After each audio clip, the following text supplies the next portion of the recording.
Hey, what's up YouTube? Dan the Fix-It Man. Got another quick video here for you. I'm going to show you how to change your front brake pads and your front brake rotors on a 2016 Lexus IS200t. Now the first thing we need to do is punch this pin out of the way to be able to pull off this anti-rattle clip and to pull out those pads. Now before we punch this through, you can see there's like a little mini cotter pin over here. It's almost easier just to kind of spin this around so we can get to it. There it is. And then just grab that, pull it out, and we'll set that aside. Now with just a little punch or even a thin screwdriver, you can just push this through, and you may have to push down on this spring. It looks like this is not long enough to fit all the way through there. And then we'll just push down on that and pull that pin out, and then this also will come off. Now before we pull the pads out of here, I'm going to use the pad with some screwdrivers here. There's two pistons on either side of these calipers. All we really need to do is pry a screwdriver in between the pad and the rotor right down here.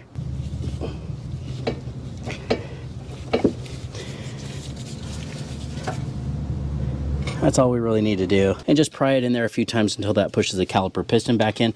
Alternatively, you could put a clamp here and a clamp here, and that will squeeze these caliper pistons back inside the caliper. But before we do that, it's a good idea to double check the level of fluid in your master cylinder. So let's go do that real quick. All right, here's our master cylinder, and you can see we've still got plenty of room or space up inside here. So if we push this fluid backwards through the system, it's not going to overflow out the top and make a big mess. You don't have to take the cap off to do this. Some people do. I usually leave it on. It doesn't seem to make a difference when pushing those caliper pistons back into me. And I don't like to introduce any new air, which has more moisture, which will be absorbed by that brake fluid and cause it to degrade. If your brake fluid is dirty or needs to be changed, you can also bleed your brakes, but in this case, we're not opening up our system, so we're not going to introduce any air or moisture into that system, so we do not need to bleed the brakes. Looks like I already kind of knocked the rotor loose, which is nice. We won't have to fight with that.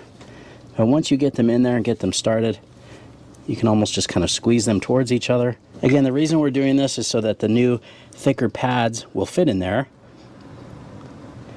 And I guess the rotor will be thicker as well, because it's brand new.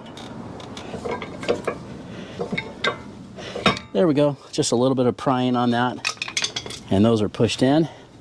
Just take note to the pads here. So this is the inside pad. On this side, looks like they've been changed once before. On the other side, I saw that this one with the noisemaker was on the inside. So on this one, someone has put it on the outside. I don't necessarily think it matters, but it's just something I wanted to point out. I didn't do the brakes last time on this vehicle, so I don't know. Now we can pull our caliper off. Now I'm going to bring the camera around to show you first what we're going to be doing. So you can see right here, this one here, and then the one down here. Those are our 17 millimeter caliper bolts, and that's what we need to loosen and remove. Now it doesn't always fit in there, but since it does, I'm going to use the big impact and zip those 17 millimeter bolts off of there.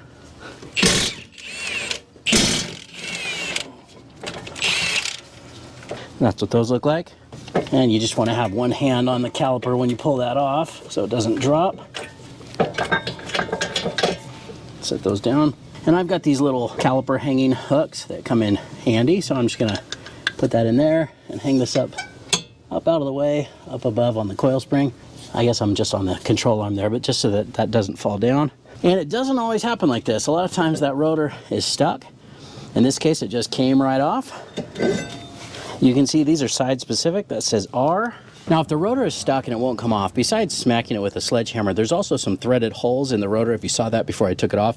And you can just get a couple bolts. I think those are M8 by 1.25.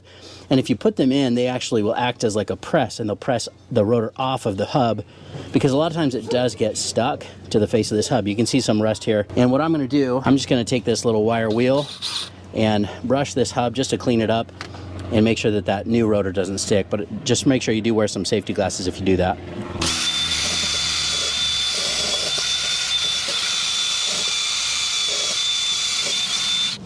Now, a lot of people will cover this with anti-seize. This is the only kind I have. It's kind of like an anti-seize for spark plugs. I am going to put a little bit on there, even though this one wasn't stuck. I'm not so worried about the face here as I am this little circular part of the hub. So I'm just going to do a little bit kind of on the shoulder here, just kind of spread that around. and wipe that in place.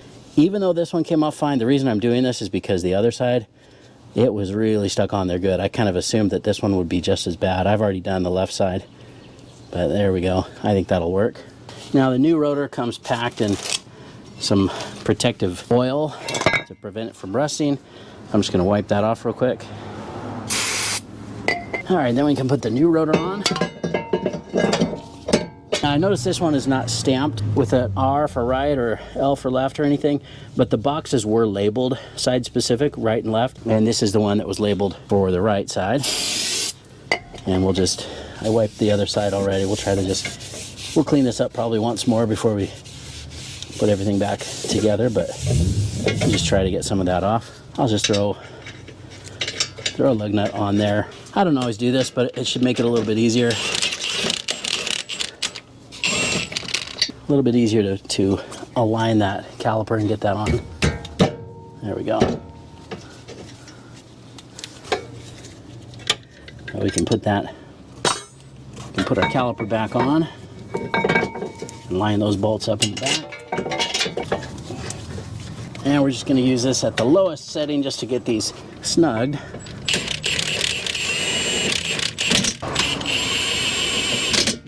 And then with my torque wrench here, this is a 3/8 drive. It's the gear wrench 85062, again with a 17mm socket on there. And we want to torque this to 100 foot-pounds. There we go. Kind of an awkward position there, but that worked. Remember I mentioned that the one that had the little noise maker was on the outside on this one, but it was on the inside on the other side. I do believe it's supposed to go on the inside, and that's where I'm going to put it. If I'm wrong, you guys can let me know in the comments. But before I put these brake pads in place, I am going to put some of this brake grease on the back of the shim. Now these shims are already attached. I know on some of the OEM pads the shims are separate, and you can take those off and grease underneath them as well. I'm just going to grease on the outside here.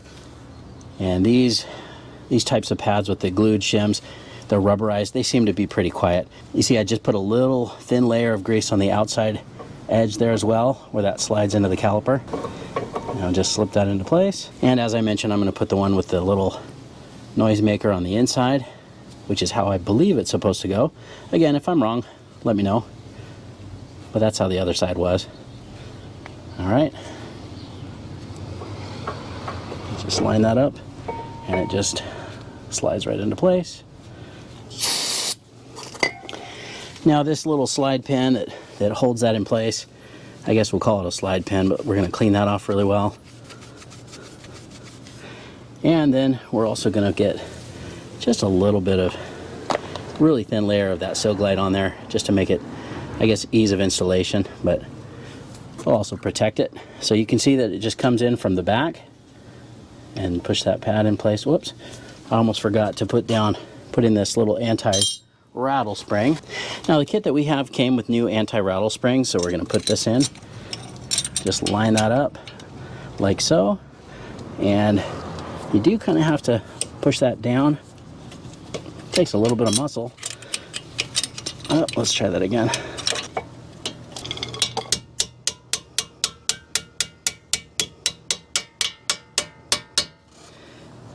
Not quite there. Let's see.